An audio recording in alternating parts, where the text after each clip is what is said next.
Estamos de volta com Visão Trabalhista Entrevista. Agora a gente dá continuidade no nosso papo sobre as perspectivas para o mercado de trabalho no Brasil, mas essa perspectiva negativa que a gente vem tratando nos 2 últimos blocos, ela só muda se a gente fortalecer nosso papel, nosso poder de intervenção, de organização e de pressão. E o Diese tem um dado muito importante que mostra como tem sido essa capacidade de resposta do movimento sindical, que é o levantamento sobre as greves. Como que está essa capacidade de peitar o patrão para resistir, Tomás? Quando a gente fala de mercado de trabalho, né, e movimento sindical, um instrumento fundamental do sistema de relações de trabalho é o direito de greve, né, e o exercício desse direito.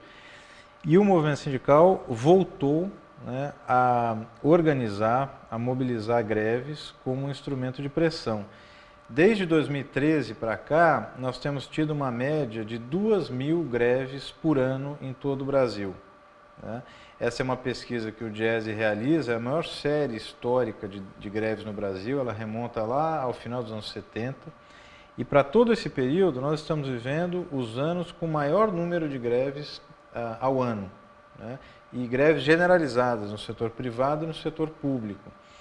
Então, e o direito de greve no Brasil ele é muito restrito, embora a Constituição de 88 tenha garantido o direito de greve, os anos subsequentes, em revisão constitucional e algumas alterações que foram feitas, restringiram o exercício do direito de greve. Mas mesmo assim, o movimento sindical continua usando esse instrumento, e esse ano, né, em relação à reforma da Previdência, o movimento sindical realizou a maior greve geral da história do Brasil, né, no dia 28 de abril.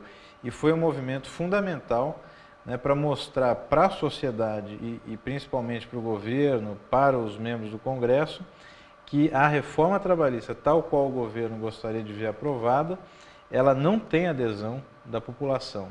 Se a taxa de rejeição do presidente Temer hoje beira 85%, a taxa de rejeição popular à reforma da Previdência ela ultrapassa 90%, porque a população já compreendeu como isso retira da população, principalmente dos jovens, o horizonte de ter uma aposentadoria pública no Brasil. Então, os dados de greve são um exemplo de resistência, né, um exemplo de que o movimento sindical está usando todos os seus instrumentos, né, para fazer pressão, e eu acho que sinaliza, né, alguma esperança, né, de que o governo e mesmo as empresas que são as idealizadoras da reforma trabalhista, elas não terão vida fácil, né? Se no Congresso as principais bancadas de deputados, senadores são vinculados aos interesses empresariais, na vida real, né, nas campanhas salariais, dentro das fábricas, nos locais de trabalho, a gente vai ver que a resistência vai ser muito grande. Então, aspectos os mais nocivos da reforma trabalhista, provavelmente o movimento sindical vai conseguir barrar em mesas de negociação e com instrumentos de pressão como greves nos locais de trabalho. Com certeza, nosso trabalho é para construir essa resistência. A gente tem um tempinho que talvez não seja suficiente para um tema que dá um outro programa, mas a gente teve um ajuste nas empresas montadoras, mandando mais de 3.000 funcionários de uma tacada só embora. E, por outro lado, a gente tem uma discussão da indústria 4.0, que é uma discussão de automatização, de utilizar a tecnologia de informação em função do aumento da produtividade. Com esse exército de desempregados que a gente tem e uma perspectiva dessa que a gente tem para o modo de produção, você acha que a gente tem um retorno dessa massa de desempregados para o mercado de trabalho? Qual que é a perspectiva para a retomada desse nível de emprego?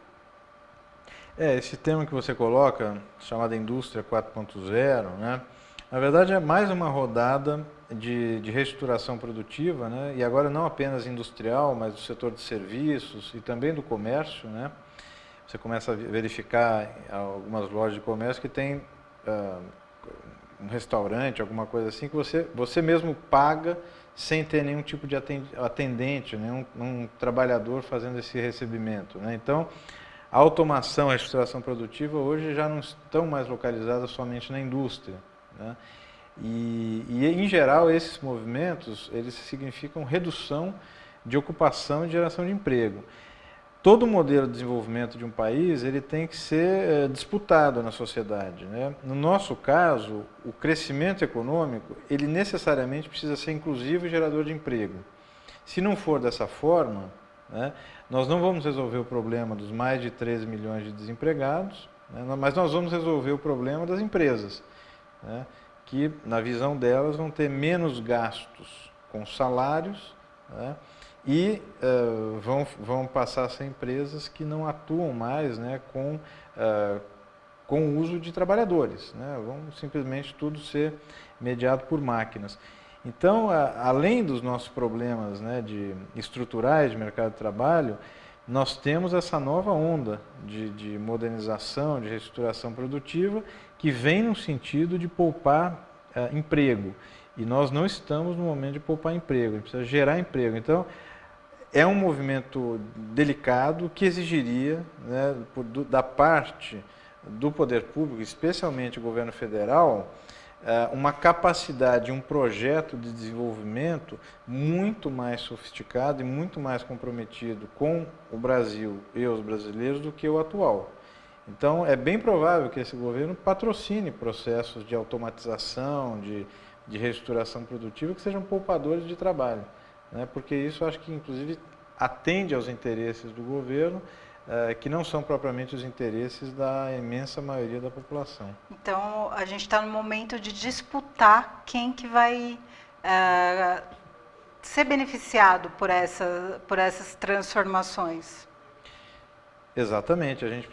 O modelo de desenvolvimento ele tem que ser vinculado às necessidades do conjunto da população, né? As nossas necessidades são geração de emprego com qualidade, né, com proteção social, inclusive com previdência pública. O Estado tem que ser moldado para isso, né? O desenvolvimento no Brasil tem que ser planejado para isso. O papel do Estado é crucial, né? Infelizmente, esse governo retira o papel do Estado.